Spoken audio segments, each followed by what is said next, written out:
클릭해 주셔서 감사드립니다. 자, 오늘 제가 여러분들에게 말씀드릴 이슈는 뭐냐? 바로 이 급발진 논란에 대해서 말씀을 드려볼까요? 자, 이게 지금 왜 논란이 되고 있냐? 아마 화면에 보이는 썸네일처럼 자, 이런 급발진 의심 사례를 여러분들이 각종 뉴스나 유튜브를 통해서 한두 번쯤은 이제 접해 보셨을 거예요. 자, 그럼 이런 뉴스를 보시면서 시청자분들은 어떤 생각을 하셨나요? 수많은 급발진 사례 중에, 급발진 의심 사례 중에 몇 건 정도는 이 제조사의 책임으로 나오지 않을까, 아마 이렇게 생각을 하셨을 텐데 실제로는 그렇지 않죠. 여기 보시면 최근 6년간 급발진 추정 사고가 534건이나 있었는데 이 중에 급발진으로 인정된 사건이 단 한 건도 없었다는 거예요. 그래서 사고 사례 자체는 이 화면에 보신 것처럼 현대, 기아, 그 다음에 르노, 삼성 순으로 이렇게 많다 이렇게 나와 있는데, 이 급발진이라는 것 자체가 피해자에게 굉장히 불리하다고 그래요. 즉 원인을 규명하기가 어렵다는 건데, 과연 그 이유가 뭔지 제가 오늘 영상에서 설명을 드리도록 할게요. 일단 최근 사례 중에 하나를 보시면 아마 많은 분들이 아시는 이 전기차 택시 급발진 의심 사고가 있었는데, 자, 이때 무려 이 택시기사분이 무려 188km로 질주를 했다고 그래요. 당연히 이제 택시기사분은 이제 부인을 하고 있는데, 최초에 이렇게 급발진이 된 이유가 뭐냐? 옆에서 갑자기 끼어들었던 이제 차량하고 이제 단순 접촉사고 이후에 갑자기 자동차가 급발진이 이제 시작이 됐다는 거예요. 그래서 이때 당시에 이제 자료 화면을 보시면 아시겠지만 택시기사분이 어이구 어이구 이러니까 이제 승객분이 사이드 브레이크, 사이드 시동 한번 꺼보라. 자, 이렇게 이제 뒤에서 얘기를 하는데 기사분이 뭐라 그래요? 시동을 껐다니까 안 꺼져 안 꺼져 이렇게 이제 대답을 하고 있죠. 그러면서 추가적으로 큰일 났다 이거 이러니까 이제 승객분이 브레이크 잡아요 안 돼요? 이렇게 물어보니까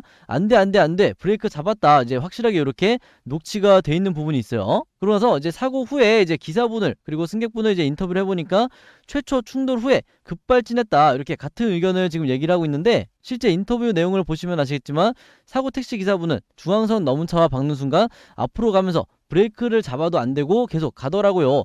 사람이 나올까봐 참 겁났다. 사람이 나오면 사망하기 때문에 이렇게 이제 얘기를 하셨고, 그 당시에 탑승하고 있던 승객분도 뭐라 그랬냐?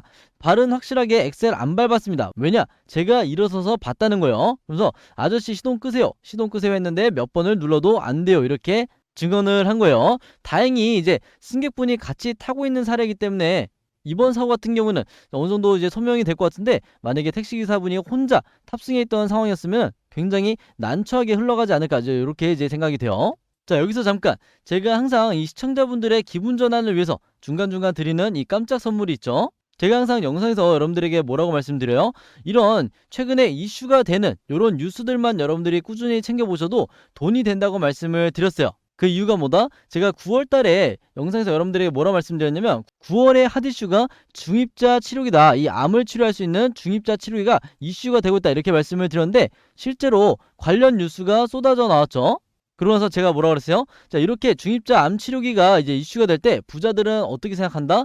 자동적으로 이 중입자 치료 관련주는 뭘까? 자, 이쪽으로 생각을 한다고 말씀을 드렸어요. 자, 그 이유는 뭐예요? 부자들은 항상 어떻게 알고 있다? 사회적 이슈가 되는 곳으로 돈이 몰리기 때문에 자, 이쪽으로 항상 투자를 고민한다고 제가 얘기를 했어요. 자, 그래서 제가 이번에도 시청자분들과 함께 이 주식으로 수익 내기 이런 이벤트를 진행을 할 건데 당연히 무료로 하는 거고 여러분들이 직접 하시는 거예요. 자, 그럼 어떻게 하는 거냐? 자, 지난번에 저에게 공유라고 이렇게 문자 보내주신 모든 이제 시청자분들에게 제가 뭘 보내드렸어요? 종목명 모비스. 자, 이 종목을 이제 보내드렸는데 그냥 종목만 드린 게 아니고 매수가는 얼마, 그리고 목표가는 어느 정도 수익률이 되면 그때 여러분들이 자율적으로 매도하시라. 자, 이렇게 제가 전부 다 이제 똑같은 문자를 보내드렸죠. 자, 이 모비스를 제가 왜 드렸어요? 바로 좀 전에 설명드렸던 9월에 이제 핫 이슈, 이 암을 치료할 수 있는 이 중입자 치료 대장주 가능성이 가장 높은 종목이 바로 이 모비스이기 때문에 이 종목을 제가 드렸다고 말씀을 드렸죠. 그리고 실제로 제가 9월 달에 문자를 드리고 난 뒤에 주가가 어떻게 됐다? 제가 이날 9월 11일 날 이때 문자를 드리고 나서 얼마 안 가서 주가가 무려 3배나 뛰었다. 그래서 이때 당시에도 이제 많은 분들이 수익을 내실 수가 있었을 텐데 다시 한번 축하드린다고 말씀을 드리겠고요. 이번에도 제가 이 돈이 되는 이슈를 가져왔죠. 오늘 영상에서 설명드린 바로 이 급발진 논란도 여러분들이 어떻게 하면 돈으로 만들 수 있을지 투자 쪽으로 이제 고민을 하셔야 되는데, 제가 미리 답을 알려드리면 이 EDR 관련주가 앞으로 급등할 예정이에요. 급등할 확률이 굉장히 높고, 자, 그 이유가 뭐냐? 매번 이렇게 급발진에 대한 이슈가 나오면 여지없이 EDR 관련주가 이제 상승이 나왔어요. 자, 그럼 영상 보시는 분들 중에 EDR이 뭔지 모르시는 분들이 이제 대부분일 거기 때문에 설명을 한번 드리면, 자, 이 EDR은 뭐냐? 바로 이 사고 기록 장치라는 거예요. 근데 이 EDR이 지금까지는 누구밖에 볼 수가 없다? 국내 차량 제조사만 이 EDR을 볼 수가 있다는 거야. 이 사고 기록 장치를 볼 수가 있다. 그렇기 때문에 일반인 피해자들이 급발진으로 이제 사고가 의심이 돼도 이걸 규명하기가 굉장히 어렵다는 거예요. 근데 최근에 국토부에서 뭐라고 발표했어요?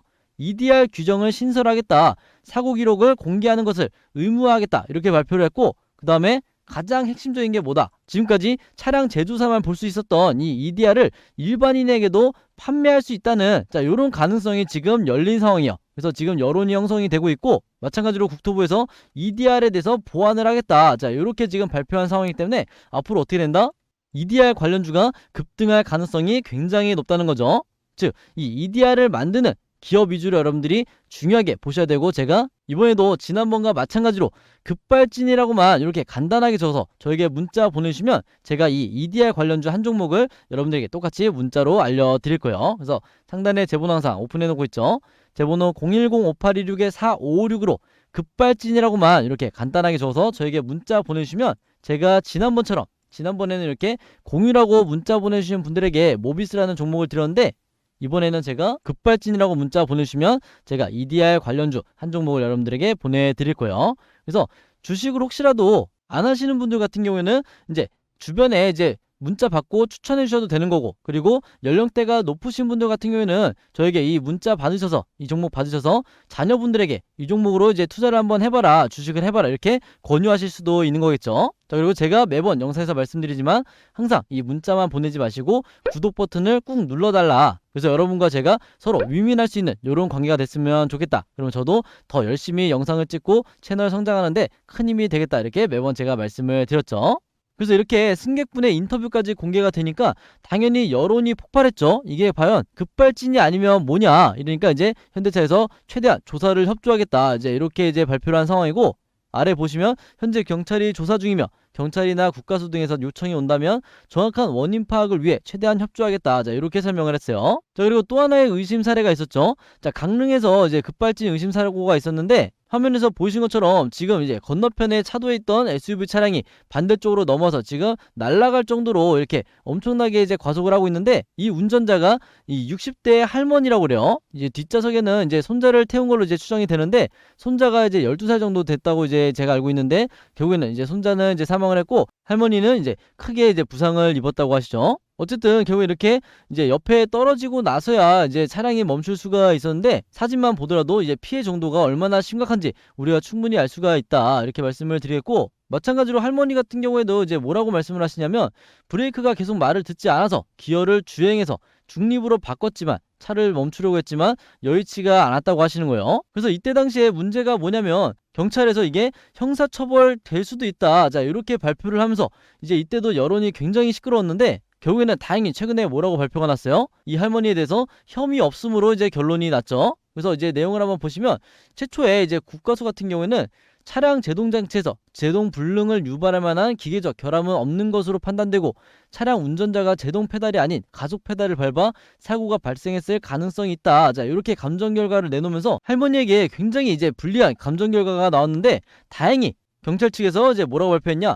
국가수 분석 결과를 A씨의 과실에 의한 사고임을 뒷받침할 자료로 삼기에는 증거가 부족하다. 즉, 국가수의 분석 결과를 반영하지 않겠다는 거죠. 그래서 이제 이 사건을 맡은, 이 변호를 맡은 이 변호사분이 뭐라고 얘기하시냐면, 급발진 의심사고 형사사건에서 경찰이 국가수의 감정 결과를 채택하지 않고 불송치 결정한 것은 매우 이례적이며 최초인 것으로 보인다. 자, 이렇게 얘기하셨는데, 제 생각에는 이게 아무래도 이제 60대 할머니라는 점과 그 다음에 여론이 굉장히 들끓고 있는 이제 이런 관심이 있던 사건이었기 때문에 경찰도 어느 정도 이 부분을 반영한 게 아닌가, 이렇게 생각이 들고, 또 한편으로는 이런 경우가 이례적이라는 거는 다른 피해자분들 중에서, 급발진 의심사고 이제 피해자분들 중에서 억울하게 형사처벌을 받은 분들도 분명히 있을 수 있다는 거예요. 자, 그래서 한편으로는 저 같은 경우는 이런 사례를 보면서 어떤 생각이 드냐면, 이게 이제 우리나 이제 차를 구매할 때도 이런 급발진이 발생하지 않을 차를 이제 복불복으로 골라야 되는 게 아닌가, 자, 이렇게 생각이 드는 거고, 자, 그래서 오늘의 한마디는 뭐다?